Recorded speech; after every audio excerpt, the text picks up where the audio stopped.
Amman is my mother, and my mother is Amman.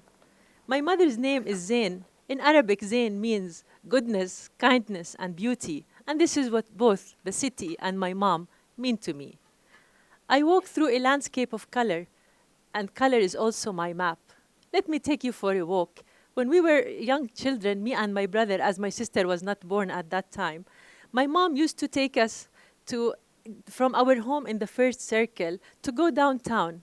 She would tell us stories on the way to downtown about the shops, the people, the families. She knows Amman like the back of her hand. My mom is what I say. She was born and raised in Amman, and she is what I call a Ammani. Many people think nobody's from Amman, but actually I am from Amman, and many of you connect to what I will tell you today because this is how we were raised.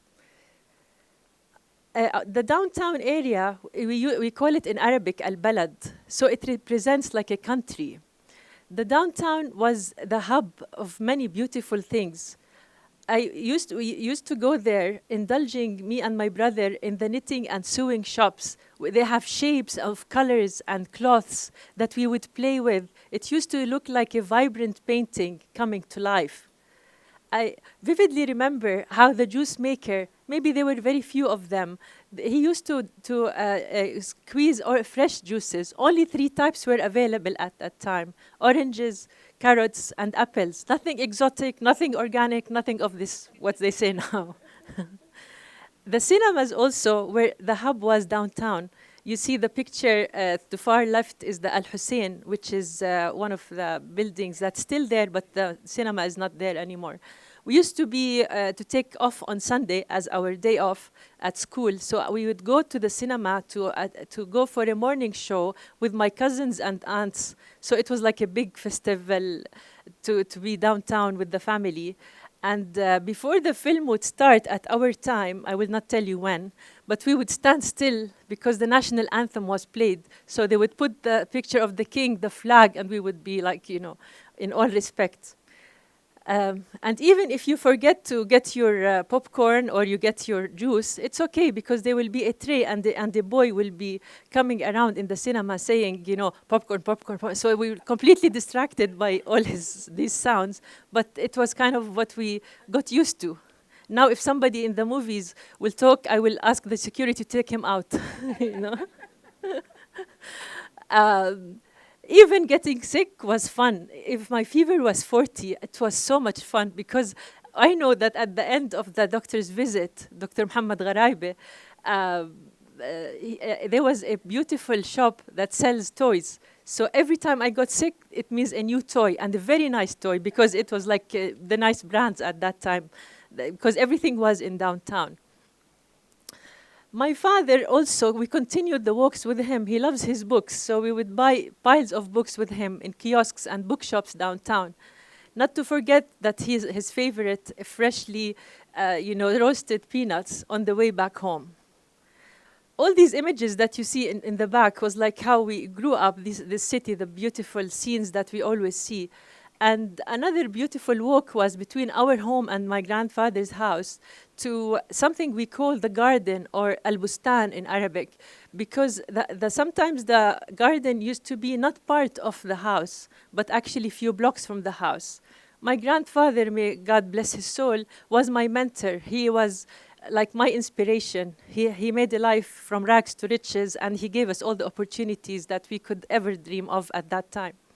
He was very loved and known in the area, so every time we go with him to the Al-Bustan, everybody would ask him to come in to the carpenter shops, to the bamboos, to the hairdresser lady. She was quite flirty, but that was fun. She's still flirty, by the way. She's still there. And there was a tailor shop that we would, play with the cloths. Al-Bustan to me was heaven. It was endless playing. It was the time that you feel time is eternal. We would sit with the family, with the neighbors. We will drink tea. We'll smell the jasmine at night. There was a big fig tree, I remember, and we used to swing on top. On top to the left, my brother is a businessman now, so if he sees his pictures, he will kill me, but he's not here.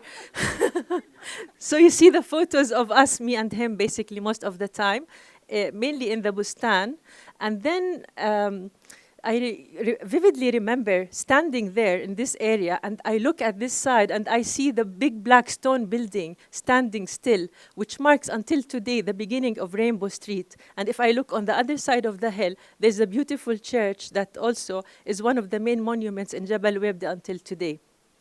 Sofia is now, as you know, is a commercial and residential area. But at our time, it was a farmland for the family as well, where we would ride horses and we would, pick wildflowers. So the pictures you see, all this, most of it is the Sofia area, where it was like really empty land.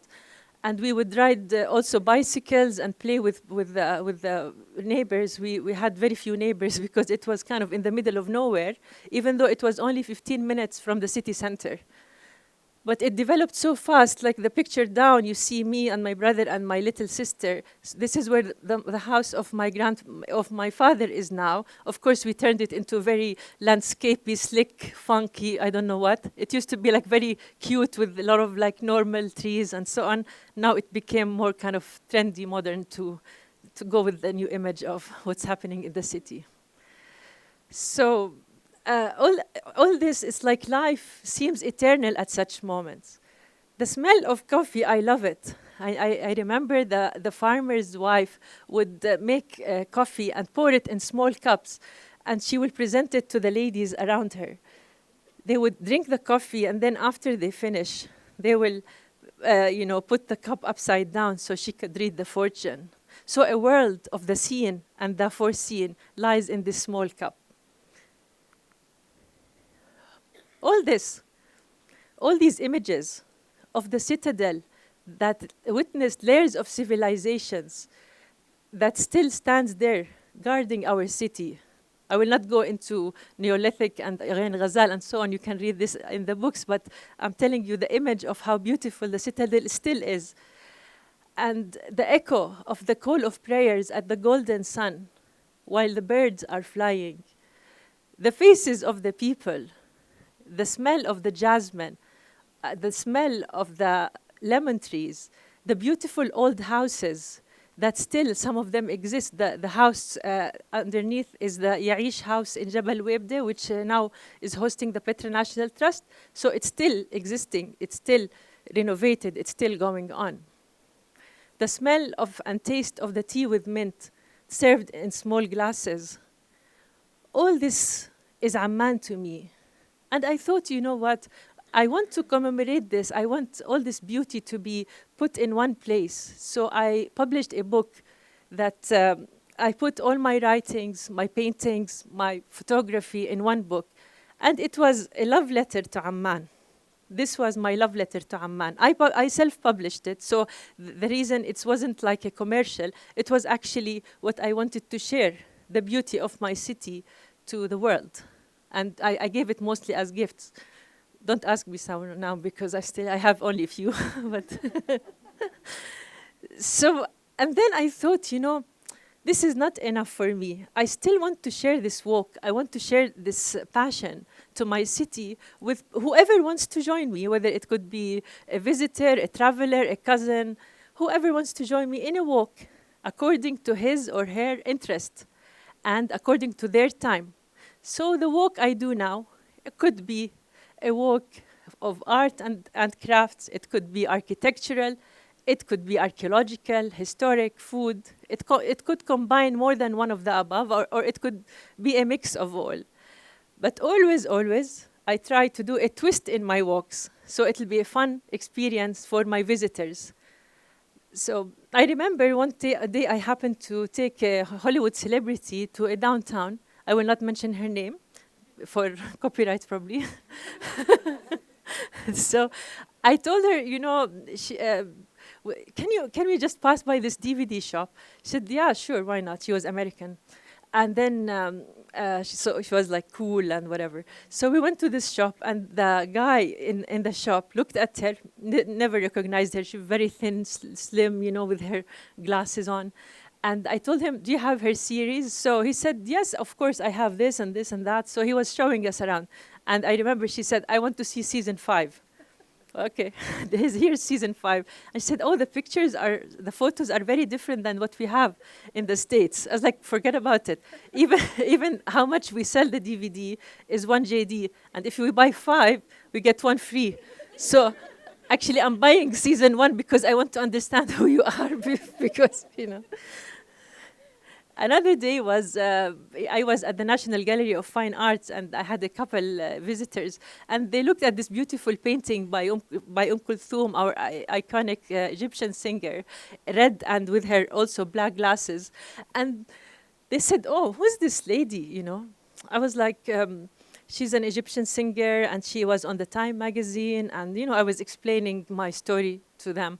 They didn't really get it. So I looked around in the museum, and I thought I'll do something naughty. I tuned on to one of her songs, like Ya Habibi or something like that. So it was echoing in all the place. And then they realized, you know, the sound with the image, with the color. And they said, you know what? Yeah, great. Yeah, let's go have coffee, enjoy it, you know. So I took them, we listened to this kind of music, you know. A traveler am I, and a navigator. And every day I discover a region within my soul, Jubran. I love traveling, and traveling always inspires me from east to west. And I love cities in particular. I don't tell you nature and not nature. I love cities, you know. So I was always traveling, enjoying life, and trying to explore all these beautiful cities and cultures and so on. But there is no feeling at all compared to when the plane opens the wheels, you know, and it touches the ground in Amman, and I feel I'm back home, I'm back to my mother, I'm back to where I belong. Because this is where I really feel I belong, especially if the sun is setting or rising and it's mixing the colors with the warmth and colors of the desert. I feel, you know, at peace. Even if I got my passport, I forget everything. It doesn't matter. I'm back home. I don't care. I'm Rana. It's okay. They'll manage. They'll find me. They will. I'll be okay. I feel safe. So my invitation to you all is to keep this beauty of our city. Why do we ruin it? You know, to keep our culture, to keep our identity, to you know, this beauty that we were raised to see and love. And I see my uncle coming from the States just to listen to the Arabic in downtown and buy his sweets and talk to people that we're missing every time we're building more ugly sometimes buildings, and it's mushrooming like there's no tomorrow. And it's where is, you know, sometimes I go on Friday for a walk or even in my car just to get the sense of what Amman used to be to me, and I want it to continue like this. My mom can't walk now in the same sense she used to walk before, but sometimes we take her downtown to the same places where she used to take us when we were children, but by the car, you know. But this is the essence of our city, to keep this beauty. Not only Amman, but I mean the whole areas that we have, the beautiful. But I'm talking about this because I'm more passionately connected to where I was raised. And it's also, this is one of my paintings that I call seasons.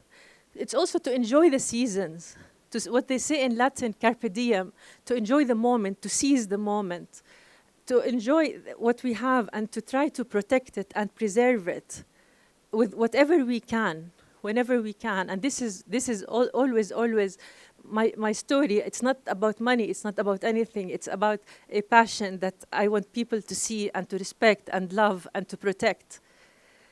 At the end of today, I would just say that I just ask you to open your minds, hearts, eyes, and senses to all the beauty that lies inside of us and to all the beauty that's around us. Thank you.